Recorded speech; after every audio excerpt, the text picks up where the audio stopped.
recording. Excellent. All right. This week, we're going to be talking about challenging your comfort zone.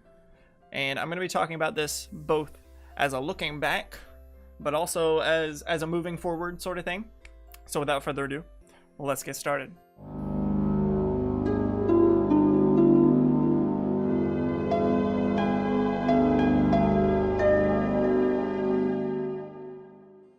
Nobody likes going outside of their comfort zone, right? I know I don't. I love my comfort zone. I wish I could just live in it forever. Unfortunately, that's not how life works, right? Comfort zones are cozy, warm places where we never have to do anything we don't want to do, right? Where everything is just peachy. And there's nothing inherently wrong with comfort zones. Don't get me wrong. You know, we all have them naturally. All our comfort zones look different from person to person. But there are just things that some of us are more comfortable with than others, and things that some are just not very comfortable with, and that's fine. However, when we start letting our comfort zone dictate our potential is when we have an issue. So for the longest time, I had a comfort zone of a particular friend group, right? And I barely interacted with anybody outside of that group. Meeting new people used to be one of the most stressful things you could ask me to do. Hands down. I hated it. I hated every bit of it. And that was for several reasons. But most of it came down to just me being an introvert, which wasn't really something that I had come to grasps with yet, which I think sort of amplified that issue of not liking new people, meeting new people and stuff. Once I became more aware of my introvertedness, I became more aware of that particular issue that it was causing, and I started trying to push myself to just meet new people, because I didn't like that was so stressful for me. So I figured if I just did it enough, it would be fine, right? Since then, I've come a long way. It's a lot easier for me to meet new people. I'm much better at interacting with random people out in public and stuff. And that being said, I haven't suddenly become an extrovert. You guys know that. I talk about all the time how I'm an introvert. I'm very far from being extroverted, but I've learned some extroverted skills through practice. And that's helped me to become a lot better with just meeting new people. But if I had never recognized the limitations of my comfort zone and challenged them, I might not even be speaking to you guys right now, honestly. That's how big of a difference me stepping out of my comfort zone made in my life. Now I'll give you an example of how my comfort zone challenged me. This is a different situation. When I became a team member for GodSquadChurch, I was not comfortable talking with people one-on-one. And it wasn't just people that were new either. Like, people that I had known, they were suddenly coming to me for asking for prayer and advice and all this stuff. And I was like, whoa.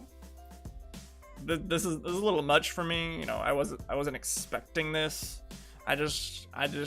I'm just here to like make cool videos. I didn't sign up for this. But why wasn't I comfortable with that? In a way, it's my introvertedness. But I think the bigger issue there, and still to some extent, is my insecurity. And I didn't know if I really had anything worth saying to them, you know, or if I had advice that was worth their time. I didn't know if I had prayers that could give people hope. So people would come to me and I'd be terrified because I don't want to turn them down, but I also don't want to let them down. And I rarely did turn them down, but I was so worried that I was going to fail them because of my own insecurities. But what ended up happening was, even though I was really not comfortable doing that, I did it anyway, I ended up hearing that my advice was helpful and that the encouragement that I gave them was worthwhile, that it was impacting them. that me praying for them helped give them hope. And so I began to realize that although it wasn't in my comfort zone for sure, that it was something I could do and do well even. It was something that I could grow into. There's a limitation due to my introvertedness, I think, because if I try to help too many people, if I try to talk to everybody, then I'm gonna burn myself out. That's just kind of how introverts work. If I burn myself out, I'm not gonna be able to help anyone, and that's not good. But you know, if someone comes to me just out of the blue and they need help, yeah, I can do that. I can do that now. I've definitely, I wouldn't say it's in my comfort zone, because a lot of times those situations are still hard, just because of the nature of them. But it's definitely not something that, like, just the thought of it stresses me out. It's not like that anymore. So we looked at two scenarios.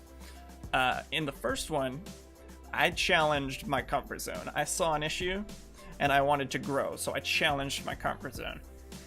And in the second scenario, my comfort zone challenged me. I didn't see the issue ahead of time, and then all of a sudden that issue was just, it was slamming me in the face and I had to deal with it. Now, I ended up growing in both of those situations, but here's the difference. When we identify an opportunity to grow outside our comfort zone and we attempt to challenge it, we may find we're not ready to grow into whatever that is yet. And in that scenario, in the first scenario, if I had decided I'm gonna go meet new people, and I went and I met some new people, and it went horribly, like I was stuttering a lot, I couldn't finish my sentences, and it just severely stressed me out still, even though I was pushing myself to do it, then you know what, I could be like, all right, that didn't work. I'm gonna like stay in my comfort zone for now until I think I'm ready to try that again. Because I was the one challenging it, I can choose to back off if I find like I'm not really ready. But in the second scenario, when my comfort zone challenged me, that wasn't something that was just gonna go away, right? I just joined God Squad, and with that came a position of leadership, so to speak, and people were gonna keep coming to me, whether I was ready for them or not.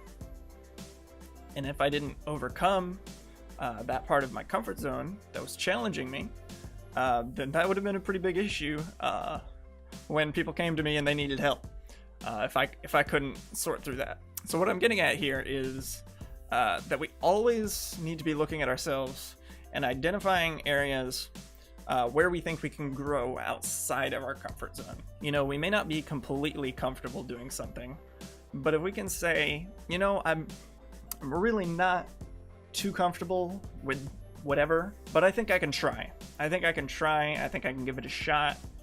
Maybe learn something about myself that I didn't know yet. Maybe learn to be okay with it. But if not, if it turns out horribly, if I try to do something I'm not comfortable with and I'm still not feeling it, then all right, that's okay. We'll back off. We'll try some other time. But at the same time, we have to be ready for when our comfort zone challenges us, because when it challenges us, rarely can we just back out and call it quits. Either we have to overcome the challenge, or we're gonna end up missing out on something in some way. That's pretty much the end of my rambling. What about you guys?